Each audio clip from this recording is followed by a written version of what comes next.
महाराष्ट्र नवनिर्माण सेनेचे अध्यक्ष राज ठाकरे यांच्या आदेशानुसार रायगड जिल्हा परिषद आणि पेण पंचायत समिती निवडणुकीच्या रणधुमारीत मनसेने आपले उमेदवार रिंगणात उतरवले आहेत. यामध्ये दादर 22 जिल्हा परिषद गटातून मनसेचे आक्रमक कार्यकर्ते रुपेश पाटील यांनी आपला उमेदवारी अर्ज दाखल केला, तर रावे 43 पंचायत समिती गणातून त्यांच्या पत्नी निकिता रुपेश पाटील निवडणूक लढवणार आहेत. यावेळी पत्रकारांशी बोलताना रुपेश पाटील यांनी प्रस्थापित राजकारण्यांवर जोरदार टीका केली. ही निवडणूक जनशक्ती विरुद्ध धनशक्ती अशी होणार आहे. राजाचा मुलगाच राजा होणार असेल तर सामान्य प्रजेने काय करायचे, असा सवाल त्यांनी उपस्थित केला. नमस्कार, मी रुपेश पाटील. आज मी आपल्याला सांगू इच्छितो की दादर जिल्हा परिषदेला मी फॉर्म भरलेला आहे. हा फॉर्म भरायचं कारण एवढंच आहे की नेहमीच सत्ताधारी सत्तेतला जोर असतो, म्हणजे असं म्हणणं आहे का राजाचा पोरगाच राजा बनणार. तर माझं असं म्हणणं आहे की सर्वसामान्यचा पोरगा सुद्धा एखाद्या प्रजेवर नेतृत्व करू शकतो. याच्यामुळे मी हा फॉर्म भरला आहे. हा फॉर्म भरायचं कारण एवढंच आहे की धनशक्ती विरुद्ध जनशक्ती. आम्ही सर्वसामान्य जे कार्यकर्ते आहेत, आमचाही कुठेतरी अधिकार आहे, तो आम्ही इथं दाखवणार आहेत.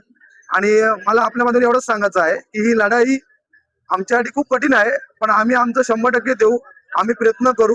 राजसाहेबांचा रेल्वे इंजिन प्रत्येक घराघरापर्यंत पिंजून काढू आणि विजय साधण्याचा प्रयत्न करू. राज ठाकरे यांचे विचार तळागाळातील जनतेपर्यंत पोहोचवण्यासाठी आपण कटिबद्ध असल्याचंही त्यांनी यावेळी नमूद केले.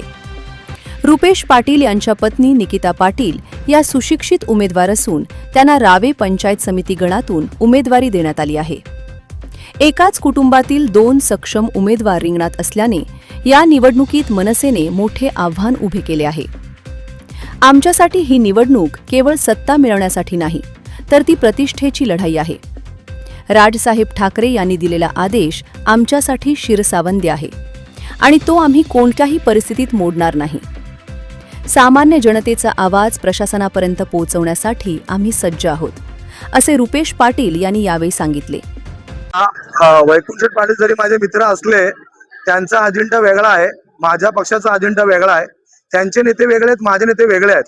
आणि आमची जी लढत आहे ती आमच्या स्वाभिमानाची आहे. आला का, इथं कुठली तडजोड होणार नाही.